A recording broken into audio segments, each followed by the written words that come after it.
Hey guys, it's Christina here. I hope you are having the most amazing day ever. I am chilling out while I'm waiting for my kids to finish work. But I wanted to come and talk to you about this because I get asked all the time about products. I get asked all the time about what about this new thing? It's like coming into Australia and like etc. etc. Right? I get asked about products all the time, and this week was one of those weeks where I was asked about a product, and essentially, the thing that comes up for me is like this particular one was about weight loss, and so they're like, send me your weight loss clients maybe, and I'm like, yeah, no, I'm not going to do that. And that is because of a whole bunch of different reasons, one of which is that a lot of people really are looking for the magic bullet, the one-hit wonder, like the special herb that's going to melt off the fat off their bodies, etc., etc. They're looking for that thing. And that thing just doesn't exist. It just actually doesn't exist. Like, while there might actually be some products on the market that can assist you with that, but on a long-term basis, they're not ultimately going to fix the problem.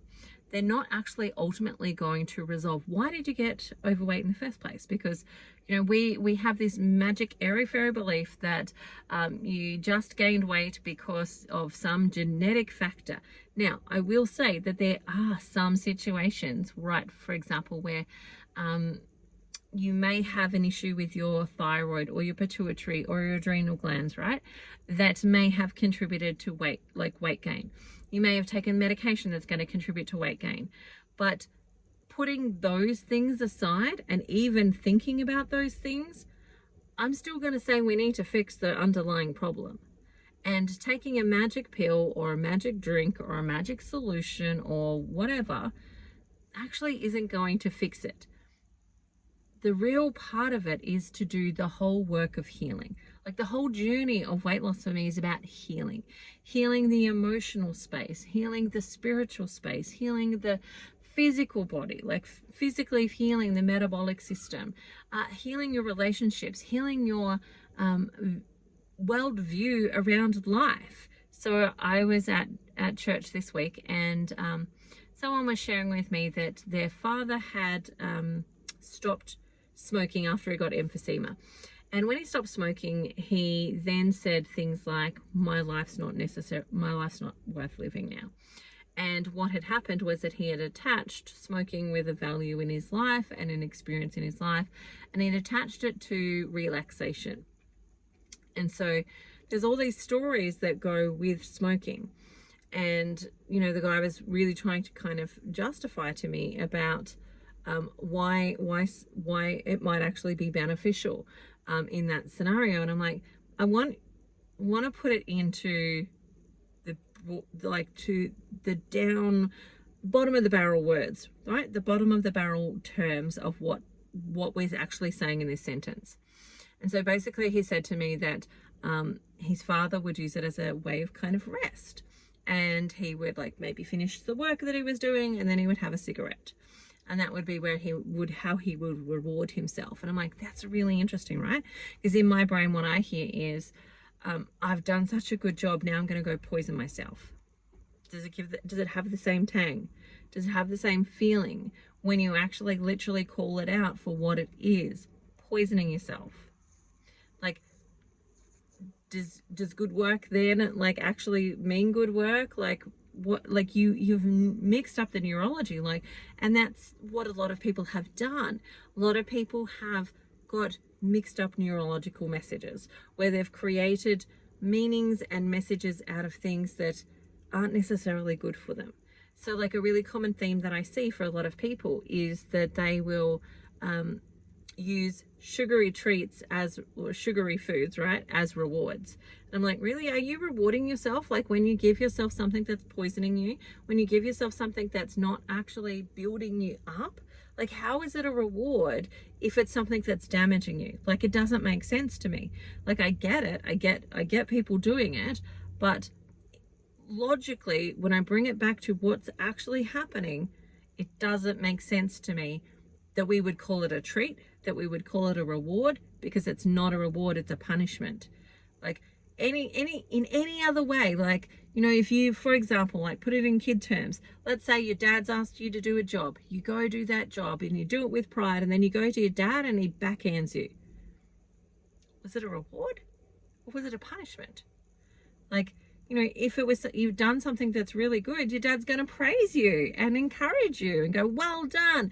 Here's the reward for doing the great job. And the reward might be some money, for example. Problem is that for a lot of us, that reward was actually a sugary treat. So it started this programming and starting this message that a reward is something that's damaging to us, and it messes with our neurology. It messes with us on such a level that we grow up believing that the way that we reward and treat ourselves is to give ourselves a punishment. It's sad. And so for me, when people come to me with these things like the products, etc., etc., I'm like, hell no. There is no way that I am actually recommending that to people.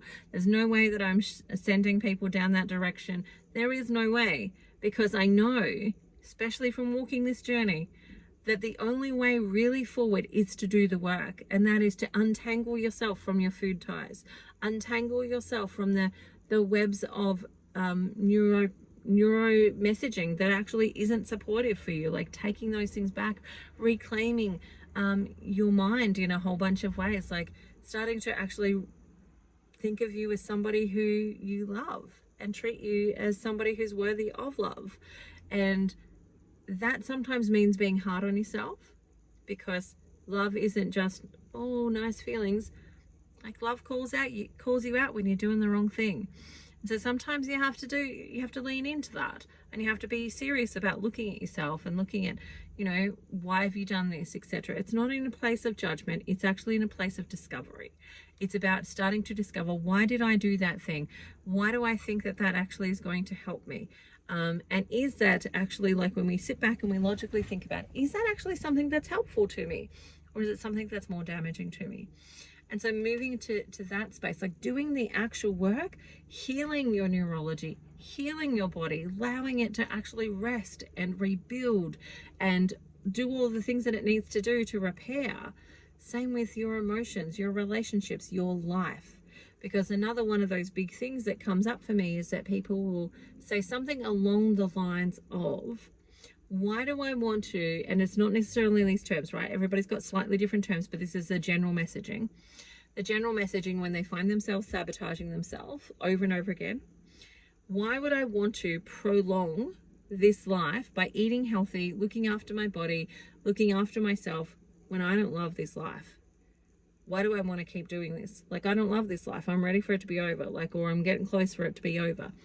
And so really what's actually going wrong there is that they've got a problem in their life, not necessarily a problem with their physiology in the sense that it doesn't work.